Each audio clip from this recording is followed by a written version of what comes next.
बिस्मिल्लाहिर्रहमानिर्रहीम। आज का जो हमारा टॉपिक है वो है introduction to the capital and revenue. और ये काफ़ी इंपॉर्टेंट लेक्चर होगा जिसके अंदर आपको बहुत सारी चीज़ें सीखने को इंशाल्लाह मिलेंगी और बहुत सारी बेसिक्स क्लियर हो जाएंगी जो कि कन्फ्यूजन क्रिएट करती हैं। तो इससे पहले मैं बिल्कुल एक थोड़ा सा रिकैप करना चाहूँगा अकाउंटिंग साइकिल को कि असल में ये कहानी शुरू क्यों हुई और ये किस लिए ये किस्सा कहानी, ये सारा जो कैपिटल एंड रेवेन्यू का आखिर ये कहाँ से आया और ये क्यों आया। तो उसके समझने के लिए हमें सबसे पहले वापस जो है अकाउंटिंग साइकिल पर मूव करना पड़ेगा। जैसे कि आपको पता है अकाउंटिंग साइकिल है कि अकाउंटिंग का स्टार्ट कहाँ से है और अकाउंटिंग एंड कहाँ पर हो रही है। तो अब उसमें देखें, सबसे पहले अगर पूरी अकाउंटिंग में अगर कोई चीज़ हो रही है तो वो होती है ट्रांजैक्शन। हम जानते हैं गिव एंड टेक होता है, लेन देन होता है, खरीदो फरोख्त होती है, ट्रांजैक्शंस होती है। फिर उस ट्रांजैक्शन को हमने जर्नल में रिकॉर्ड करना होता है, लेकिन वो जर्नल में उस वक्त तक रिकॉर्ड नहीं हो सकती जब तक कि उसका वाउचर नहीं है, मतलब उसकी कोई रिटर्न प्रूफ नहीं है, मतलब रसीट, कैश मेमो, इनवॉइस वगैरह वो अगर कुछ नहीं है तो मीन्स कि फिर वो मुश्किल हो जाएगा। तो उसके लिए मुश्किल क्या हो जाएगा, बल्कि अकाउंटेंट उसको रिकॉर्ड ही नहीं करेगा, क्योंकि अकाउंटेंट को रिकॉर्ड कीपिंग भी करनी है। क्योंकि कल को अगर उससे कुछ कहा जाए कि भाई आपने ये ट्रांजेक्शन को क्यों रिकॉर्ड किया, तो वो अपना सबूत दिखाएगा कि ये था मेरे पास, जो फलां पर्सन ने मुझे दिया और इसके अकॉर्डिंगली मैंने एंट्री पास कर दी। तो वाउचर जब हो जाता है तो उसके बाद फिर वो जर्नल में रिकॉर्डिंग होती है, जर्नल से फिर वो लेजर में जाते हैं, अकाउंट्स बनते हैं, समराइज्ड होते हैं, वहां से फिर वो आगे ट्रायल बैलेंस में आते हैं, ट्रायल बैलेंस से फिर वो कुछ आइटम ट्रेडिंग में चले जाते हैं, कुछ प्रॉफिट लॉस में चले जाते हैं, कुछ बैलेंस शीट में चले जाते हैं। अब सवाल यहाँ पर ये है कि वो जो ट्रायल बैलेंस के अंदर या आइटम ये जो सारे आए हैं, हमें कैसे पता चला कि किसने ट्रेडिंग में जाना है, किसने प्रॉफिट एंड लॉस में जाना है, किसने बैलेंस शीट में जाना है। या चलिए हम थोड़ा वापस आ जाएं, हम जर्नल पे बात कर लेते हैं कि जर्नल में हमें कैसे पता चला कि कौन से अकाउंट को ये चार्ज करना है। मैं इसकी बात नहीं कर रहा कि डेबिट किसे और क्रेडिट किसे करना है, वो तो ठीक है, ऑब्वियसली रूल है, एक्सपेंस डेबिट होते हैं, रेवेन्यू क्रेडिट होते हैं, एसेट बड़े डेबिट कम हो क्रेडिट, लाइबिलिटी बड़े क्रेडिट कम हो डेबिट, तो मीन्स के वो तो हमें पता है। उस एंगल से मैं नहीं बात कर रहा हूं, मैं बात कर रहा हूं कि स्पेसिफिकली किस अकाउंट को चार्ज करना है ये वाली रकम, ये कैसे पता चलता है। तो उसका आंसर है कैपिटल एंड रेवेन्यू। सिंपल अगर आपका आंसर है उसका कि कैसे पता चलता है, तो उसका आंसर है जी कैपिटल रेवेन्यू। अच्छा, अब कैपिटल एंड रेवेन्यू कैसे है, देखें जैसे वेजिस अकाउंट है तो हम बाज दफा वेजिस के अकाउंट को डेबिट करते हैं, वेजिस हमने पे की तो हमने क्या किया, वेजिस के अकाउंट को डेबिट कर दिया। बाज दफा हम वेजिस पे करते हैं और हम वेजिस के अकाउंट को चार्ज नहीं करते, हम किसी एसेट को चार्ज कर देते, फॉर एग्जाम्पल फर्नीचर को चार्ज कर दिया। अब यहाँ कंफ्यूजन तो बनती है ना कि पहले उधर भी वेजिस पे कर रहे हैं, नीचे भी वेजिस पर पे कर रहे हैं, लेकिन एक में आपने वेजिस को डेबिट कर दिया, दूसरे में आपने फर्नीचर को चार्ज कर दिया। तो व्हाट इज द रीजन, तो रीजन उसका आंसर क्या है, कैपिटल एंड रेवेन्यू। लेकिन कैपिटल रेवेन्यू का मतलब क्या हुआ इसका कि ये दो कैटेगरीज हैं। हर जो वेजिस आप पे कर रहे हो, हर वेजिस जो आप पे कर रहे हो वो रेवेन्यू नहीं है, हर वेजिस जो आप पे कर रहे हो वो कैपिटल भी नहीं है। कुछ वेजिस होंगी जो कैपिटल नेचर की होंगी, कुछ वेजिस होंगी जो रेवेन्यू नेचर की होंगी। अब उसकी रीजन क्या है वो आने वाले लेक्चर्स में हम देखेंगे, लेकिन यहां सवाल ये है कि हाँ ये वो पॉइंट है जिसके बेस पर हम उसको वेजेस को लिख रहे हैं या किसी एसेट को लिख रहे हैं। दूसरा अगर आप मिसाल लें तो आपने देखा होगा कि हम फर्नीचर खरीदते हैं बिलफर्ज, तो हम फर्नीचर को डेबिट करते हैं। हम गुड्स खरीदते हैं तो हम गुड्स के अकाउंट को डेबिट नहीं करते, हम परचेजेस के अकाउंट को डेबिट करते हैं। या दूसरे एंगल से देख लीजिए कि हमने गुड्स खरीदी तो हमने परचेजेस अकाउंट लिखा, फर्नीचर भी हम खरीद रहे हैं तो उसमें भी तो फिर परचेजेस आना चाहिए ना, लेकिन उसमें परचेजेस नहीं आता, उसमें फर्नीचर आता है। लैंड खरीदी तो वो भी खरीदी है, उसको परचेजेस को जाना चाहिए, लेकिन नहीं लैंड के अकाउंट को जाता है। बिल्डिंग खरीदी तो वो परचेजेस को जाना चाहिए, लेकिन नहीं वो बिल्डिंग के अकाउंट को जाता है। इट मीन्स कि there is reason and even a big reason behind it, जिसके बेस पर हम कैटेगराइज करते हैं कि कुछ आइटम अपने नाम से आएंगे और कुछ उसके साथ एसोसिएटेड अकाउंट के साथ आएंगे। अब ये कौन बताता है और कैसे हम कैटेगराइज करते हैं, तो सिंपल आंसर है कैपिटल एंड रेवेन्यू। इसका मतलब कैपिटल एंड रेवेन्यू बहुत हेल्प कर रहा है आपके जर्नल के अंदर और बहुत हेल्प करता है खास तौर पर फाइनल अकाउंट बनाने में। इसका मतलब अगर आपको कैपिटल एंड रेवेन्यू का अंदाजा नहीं है तो जर्नल एंट्री गलत होगी। अगर आपको कैपिटल एंड रेवेन्यू का अंदाजा नहीं है तो आपके फाइनल अकाउंट के अंदर आपकी स्टेटमेंट्स गलत होंगी, और अगर वो गलत होंगी तो आपको रेक्टिफाई करना पड़ेगा। तो रेक्टिफाई भी तो हम तभी कर पाएंगे ना जब हमें सही बात पता है। तो ये 3 बेसिक रीजन है जिसके तहत हमें इन कैटेगरीज को अंडरस्टैंड करना जरूरी होता है। तो इन्हीं को हम देखेंगे कैपिटल एंड रेवेन्यू को, और इसी में से बहुत सारे और पॉइंट्स निकलते हैं, जैसे कि कैपिटल एक्सपेंडिचर तो रेवेन्यू एक्सपेंडिचर, कैपिटल पेमेंट्स तो रेवेन्यू पेमेंट्स, कैपिटल रिसीट्स तो रेवेन्यू रिसीट्स, डेफर्ड रेवेन्यूज, और उसके बाद आपके कैपिटलाइज्ड एक्सपेंडिचर। अब कैपिटल और हैं, कैपिटलाइज्ड और हैं, डेफर्ड रेवेन्यू एक्सपेंडिचर वो और हैं। तो capital profit, revenue profit, capital loss, revenue loss. तो इस तरह करके बहुत सारे आइटम को हम लोग सेग्रीगेट करते हैं, डिफरेंशिएट करके उनको अलग अलग सेगमेंट्स बना देते हैं। इन सेगमेंट्स को वन बाय वन हम देखेंगे।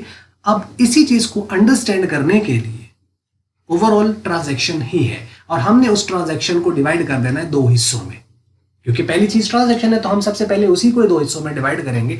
एक को हम कहेंगे कैपिटल ट्रांजैक्शन और एक को हम कहेंगे रेवेन्यू ट्रांजैक्शन। आइए हम कुछ पॉइंट्स हैं जो मैंने आपकी आसानी के लिए यहाँ पर, वैसे ही ओवरऑल तो पैराग्राफ की फॉर्म में मैंने इसको जो है वो लिखा था, लेकिन यहाँ पर मैंने इसके पॉइंट्स बना दिए सो दैट कि ज़रा आसानी रहे। मैं साथ साथ पढ़ता चला जाऊँगा और साथ में कोशिश करूँगा जितना मैं समझा सकूँ उसको। स्टार्ट करते हैं, आइए जी। सबसे पहली बात वो जो कर रहा है वो कहता है कि we spend and receive money in business for its progress and benefit, कि हम पैसा जो बिजनेस में लगा रहे हैं या हमें रिसीव हो रहा है तो वो हम क्यों कर रहे हैं, बिजनेस की प्रोग्रेस के लिए, उसके डेवलपमेंट के लिए, उसकी रनिंग के लिए। The spending of money is known as outflow of cash, कि जब हम पैसा खर्च कर रहे हैं तो पैसा जब हमारे पास से जाता है, हमारे हाथ से बाहर जा रहा है, तो उसको हम कह रहे हैं आउटफ्लो ऑफ कैश या outflow of money. The receiving of money is known as inflow of cash या इनफ्लो ऑफ मनी, कि पैसा आ रहा है तो उसे हम कहते हैं इनफ्लो, पैसा हाथ से जा रहा है तो उसे हम कहते हैं आउटफ्लो। यहीं से कहानी सारी शुरू हो जाती है, इनफ्लो और आउटफ्लो से। अब आगे वो बात कर रहा है, outflow of money results in getting something in the form of service, goods और एसेट। मतलब जो पैसा गया है, आउट हुआ है, तो वो ऐसे ही आउट नहीं हो गया कि पड़ा था तो हमने फेंक दिया या पड़ा था तो वो उड़ गया। देयर इज अ रीजन कि अगर पैसा बाहर गया है, बिजनेस से बाहर गया तो उसके बदले में भी तो कुछ आया होगा ना, क्योंकि बगैर किसी रीजन के तो कोई पैसा खर्च नहीं करता। तो अब बिजनेस तो ऑब्वियसली नहीं करेगा, तो बिजनेस क्या करेगा, कोई भी अगर वो चीज पे पैसा खर्च कर रहा है तो उसके बदले में वो कोई ना कोई बेनिफिट ले रहा है। अब वो बेनिफिट 3 में से कोई एक नॉर्मली हो सकता है, या तो बिजनेस ने कोई सर्विस ली और उसके बदले में पैसा दिया, या बिजनेस ने कोई गुड्स खरीद ली और उसके बदले में उसने पैसा दिया, या बिजनेस ने कोई एसेट खरीदा और उसके बदले में पैसा दिया। तो इसका मतलब ये हुआ कि 2 एस्पेक्ट्स बन गए कि अगर कोई चीज जा रही है तो उसके बदले में कुछ आ भी रहा है, तभी तो एक पूरी की पूरी एंट्री कंप्लीट होती है, जिसे हम कहते हैं डबल एंट्री सिस्टम, कि डेबिट भी है और क्रेडिट भी है, खाली एक एस्पेक्ट तो नहीं होगा ना। इसी तरह आप इनफ्लो को देखें तो वो बात करता है, inflow of money results in giving an opportunity to others for investment in business either in the form of shares, debentures और लोन। ये उनकी इन्वेस्टमेंट है, यानी बिजनेस को उन्होंने पैसा दिया, तो हमारे बिजनेस के पॉइंट ऑफ व्यू से इनफ्लो है, उनकी तरफ से आउटफ्लो है, लेकिन हमने बिजनेस के पॉइंट ऑफ व्यू से देखना है। तो बिजनेस में क्या हुआ, इनफ्लो हुआ कैश का, लेकिन अब बिजनेस ने उनको कुछ ना कुछ तो होगा ना साथ, उन्होंने बिजनेस ने उनको क्या दिया है, या तो कोई डिबेंचर दे दिया होगा, या उनको लोन ट्रीट करके लाइबिलिटी साइड पे अपना लिख लिया होगा, या उनको शेयर्स दिए होंगे, या कैपिटल भी आ सकता है, जैसे कि मालिक है तो उसने अगर बिजनेस में पैसा दिया है तो ठीक है, पैसा तो आया है, लेकिन बिजनेस पर एक तरह की लाइबिलिटी भी बढ़ गई है, उसे हम कैपिटल कहते हैं। तो मतलब कि इनफ्लो हुआ तो उसके बदले में या तो कंपनी ने उनको शेयर्स दे दिए, अच्छा शेयर्स नहीं दिए तो डिबेंचर एक सर्टिफिकेट होता है, जब लोन देती है कंपनी तो उसको उनको सर्टिफिकेट दे देती है, एक तरह का डॉक्यूमेंट होता है जो उनको दे देती है कि हाँ जी आप इसको रखें, जैसे ही आप लोन वापस लेंगे तो आप ये में रिटर्न करेंगे और आपको लोन वापस कर दिया जाएगा। वो आगे फिर इसकी टाइप्स हैं, कैटेगरीज हैं कि वो रिडीमेबल है या इरिडीमेबल है, मॉर्टगेज है, नेकेड है, डिफरेंट आपकी उसकी टाइप्स होती हैं डिबेंचर की। तो जो आईकॉम पार्ट 2 के अंदर लेक्चर्स मौजूद है उसको आप पार्ट 2 में भी आप इसको देखेंगे, और या सिंपल वो लोन हो सकता है। तो मतलब इसमें भी 2 एस्पेक्ट्स आ गए, इनफ्लो में भी 2 एस्पेक्ट्स, आउटफ्लो में भी 2 एस्पेक्ट, होने भी 2 चाहिए क्योंकि डबल एंट्री सिस्टम है। अच्छा अब चलते हैं अब आगे, ये बिल्कुल सीक्वेंस में बात चल रही है। उसके बाद वो कहता है inflow of money may also occur when business sells its goods, its used asset or provide some service to other. These are also known as transaction for the business. ये सारी की सारी क्या है, ट्रांजैक्शन है, मतलब इनफ्लो हो रहा है या आउटफ्लो हो रहा है कैश का, या कुछ चीज आ रही है जा रही है, गिव एंड टेक जो भी हो रहा है, इन्हीं को तो हम क्या कहते हैं, ट्रांजैक्शंस कहते हैं। लेकिन एस्पेक्ट इसके अंदर कम से कम दो होते हैं। अब यहाँ पे वो कहता है कि इनफ्लो खाली ये नहीं है कि आपने इनफ्लो हुआ मतलब आपने शेयर्स दे दिए, डिबेंचर्स दे दिए, लोन दे दिए। इनफ्लो आपके पास कैश का वैसे भी आ सकता है, मतलब आपने चीजें बेची है बिजनेस ने, तो जब बिजनेस चीजें दे रहा है तो ये वो गुड्स सेल कर रहा है, उसके बदले में उसके पास पैसा आ रहा है, या वो कोई सर्विस दे रहे हैं किसी को तो उसके बदले में पैसा आ रहा है। तो मीन्स कि इनफ्लो जो है वो क्या है, चीजों के बेचने की वजह से हो सकता है, या कोई हमारे पास पुराना एसेट पड़ा था वो हमने बेच दिया, जो अब यूजलेस था, स्क्रैप में था, बेच दिया, उसके बदले में भी कुछ ना कुछ पैसा आएगा। या बिजनेस कोई सर्विस प्रोवाइड करता है तो इसके बदले में वो उसको कुछ ना कुछ रिसीव हो रहा है, अगर वो पैसे का मतलब उसको रिसीव हो रहा है पैसा, अगर वो कोई सर्विस वगैरह दे रहा है या कोई चीज आउट कर रहा है, तो ये इनफ्लो के केस में है। यहां तक बात समझ लगी होगी। अब वो कहता है we broadly divide these transactions into capital transaction और revenue transaction for our convenience. अब ये जो है ना सारा कुछ, इसमें से हम फिर दो कैटेगरीज बना लेते हैं। कुछ को हम कहते हैं रेवेन्यू ट्रांजेक्शन, कुछ को हम कहते हैं capital transactions. Those transactions which results in providing benefit to the business for several years are known as capital transaction। ये बड़े सादा से डेफिनेशन है इसकी कैपिटल ट्रांजैक्शन की, कि यानी जिस ऐसी ट्रांजैक्शन जिसकी वजह से बिजनेस को बेनिफिट कई सालों के लिए हो या एक साल से ज्यादा के लिए हो, तो उसको हम कहते हैं कि ये वाली ट्रांजैक्शन कैपिटल ट्रांजैक्शन है। And those transaction which results in providing the benefit to the business for 1 year और लेस, एक साल या एक साल से कम, are known as revenue transaction. जिनका बेनिफिट एक साल से कम होगा वो रेवेन्यू ट्रांजैक्शंस कहलाएंगी। नेक्स्ट है जी, as we know that each transaction has 2 aspects. अब उस बात पर आ गया एस्पेक्ट पर।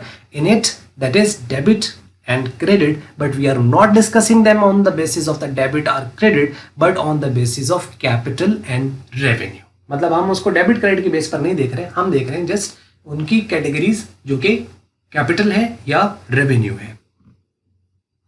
For example, if one aspect of transaction is capital expenditure, then other must be capital payment. Aspect की बात कर रहा है, अमाउंट की बात नहीं कर रहा। अमाउंट इक्वल भी हो सकती है, अनइक्वल भी हो सकती है। अच्छा, अब यहाँ पे देखें कि वो कहता है अगर एक ट्रांजैक्शन है, उसका एक एस्पेक्ट है कैपिटल एक्सपेंडिचर, उसका एक एस्पेक्ट होगा कैपिटल, तो ऑब्वियसली जो दूसरा एस्पेक्ट होगा वो कैपिटल ही होगा। ये नहीं है कि एक उसका एस्पेक्ट कैपिटल है एक्सपेंडिचर है तो दूसरा रेवेन्यू एक्सपेंडिचर, नहीं, ऐसा नहीं है। एक ही ट्रांजैक्शन का जो एस्पेक्ट होगा, जब वो ट्रांजैक्शन पूरी की पूरी ही कैपिटल ट्रांजैक्शन है तो उसके अंदर 2 एस्पेक्ट्स होंगे, लेकिन एक एक्सपेंडिचर होगा, एक पेमेंट होगी। चूंकि वो है ही कैपिटल ट्रांजैक्शन तो एस्पेक्ट फिर क्या होंगे, कैपिटल एक्सपेंडिचर और कैपिटल पेमेंट। क्यों? क्योंकि वो कैपिटल ट्रांजैक्शन है, तो ये 2 होंगे जी। जैसा मिसाल वो कह रहा है कि यहाँ पे कहते फर्ज करें कि परचेज ऑफ मशीनरी है, मशीनरी खरीदी गई है, तो जब मशीनरी खरीदी है तो मशीनरी एसेट है, वो आपके पास डेबिट होता है और आपका कैश क्या होगा, क्रेडिट होगा। तो रिजल्ट्स इन 2 एस्पेक्ट, पहला पेमेंट और दूसरा मशीनरी, या आप यूं कह लें पहला मशीनरी और दूसरा पेमेंट, कि मशीनरी आई है और उसके बदले में आपने पेमेंट की है। अब इसका मतलब मशीनरी एक एस्पेक्ट है और पेमेंट दूसरा एस्पेक्ट है। एक एस्पेक्ट जो है वो यहाँ पर कैपिटल एक्सपेंडिचर है और दूसरा चूंकि कैपिटल एक्सपेंडिचर के साथ जो पेमेंट होती है उसी को तो हम कैपिटल पेमेंट कहते हैं। अब यहां पे देखिए, here we would say that machinery is the capital expenditure because its benefit to the business extends several years। Machinery आई है तो वो कोई केक तो नहीं है कि जो एक झटके में खत्म हो जाएगी, उसमें चलना है और वो लॉन्गर पीरियड ऑफ टाइम के लिए बेनिफिट देगी बिजनेस को। तो मशीनरी क्या हुआ, एक्सपेंडिचर है, खर्चा है। एक्सपेंडिचर असल में क्या होता है, वो आपकी पेमेंट्स, वो चीज जो आपने पेमेंट करके हासिल की जिसका बेनिफिट ज्यादा अरसे के लिए आप ले सकते हो और वो अभी उसका बेनिफिट एक्सपायर नहीं हुआ। जिसका एक्सपायर हो जाता है ना बेनिफिट, मतलब जिसका बेनिफिट ले लिया जाए और अब मजीद उससे कोई बेनिफिट नहीं लिया जा सकता, वो एक्सपेंस होता है। ये बड़ा वाज़ेह फर्क याद रखें कि एक्सपेंस और एक्सपेंडिचर में फर्क होता है। आमतौर पर अक्सर लोग इंटरचेंजेबली एक्सपेंस को एक्सपेंडिचर कह देते हैं कि यार मेरे तो एक्सपेंडिचर ही बहुत है।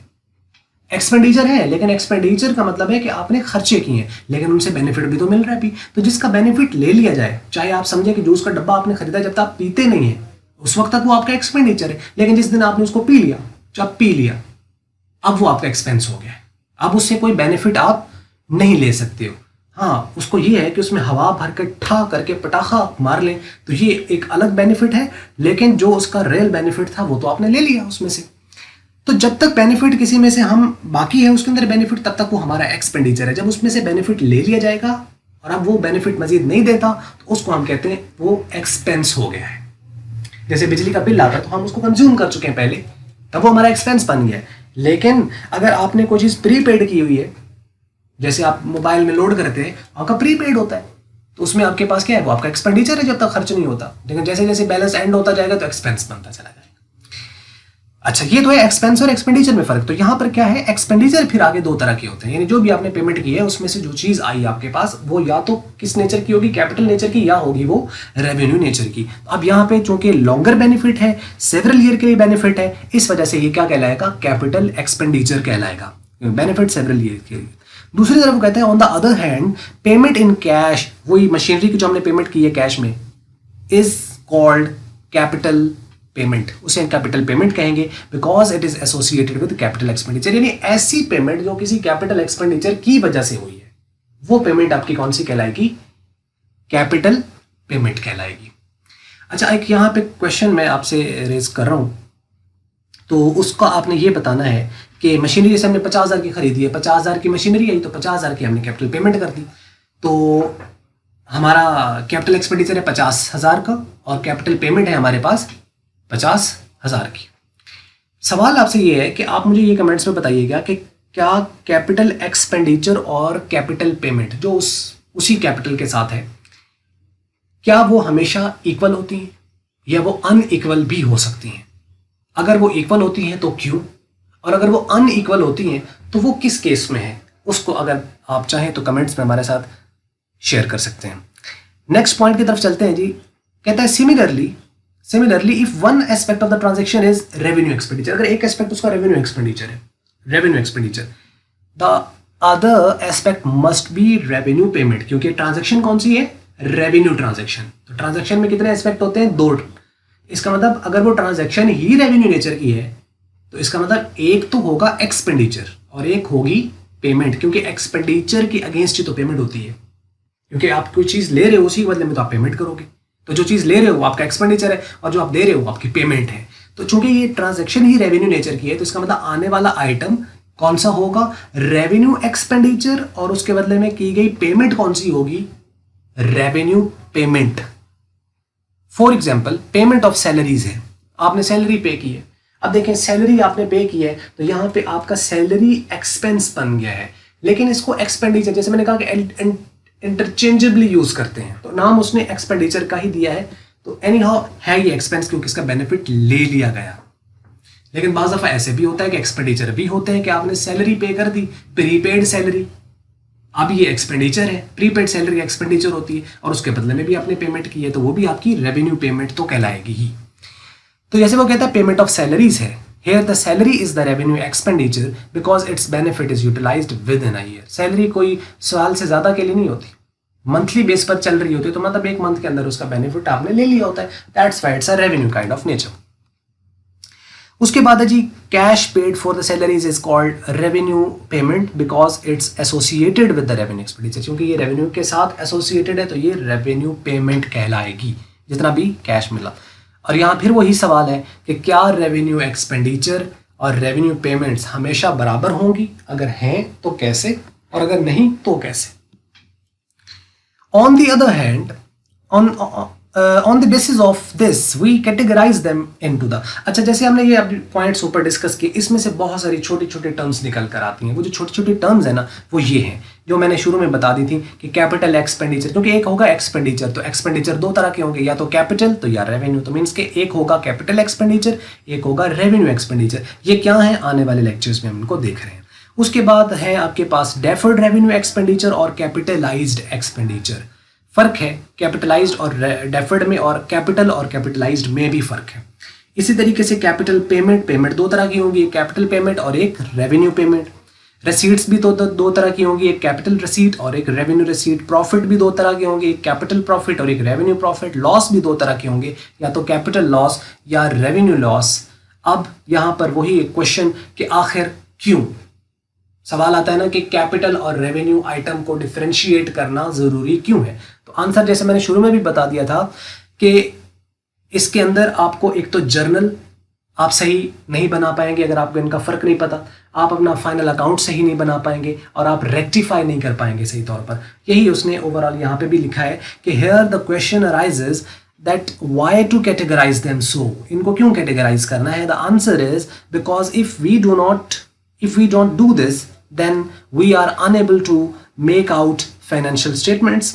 हम फाइनेंशियल स्टेटमेंट्स नहीं बना पाए, हमें पता ही नहीं चलेगा कि रेवेन्यू आइटम है, क्योंकि रेवेन्यू आइटम जाते हैं trading and profit and loss account में और कैपिटल जो होते हैं वो जाते हैं बैलेंस शीट में कैपिटल आइटम। तो अब हमें पता होगा तो हम बैलेंस शीट में लेकर जाएंगे, पता होगा तो हम trading and profit and loss में लेकर जाएंगे। अब वो पता कैसे चलता है वो आने वाले लेक्चर्स में है, लेकिन ऑब्वियसली ज़रूरत के ऊपर बात हो रही है तो ऑब्वियसली हमें फ़र्क पता चलेगा तो हम इनको डिफ्रेंशिएट करके मूव कर पाएंगे। जो कि वो कह रहे हैं जैसा कि trading and profit and loss account and the balance sheet. तो trading and profit and loss account में रेवेन्यू आइटम मूव करते हैं, बैलेंस शीट में कैपिटल आइटम मूव करते हैं। Secondly, in order to rectify the business transaction one must have the sound knowledge about the difference between the capital and the revenue. और एक बात मैंने और बताई कि जर्नल के अंदर अगर आपने रिकॉर्डिंग करनी है तो उसके लिए भी आपका इनका जानना जरूरी है।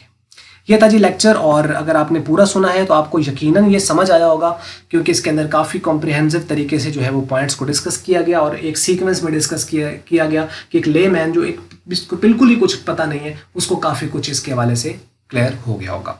अच्छा, अब ये थी वीडियो। अगर आपको मल्टीपीडिया की ये वीडियो अच्छी लगी है तो आप इसको लाइक कर सकते हैं, शेयर कर लें दूसरों के साथ। अगर आपको अच्छी नहीं लगी तो इसको आप फिर डिसलाइक कर दें। और वीडियो देखने का हमेशा की तरह आपका बहुत बहुत शुक्रिया।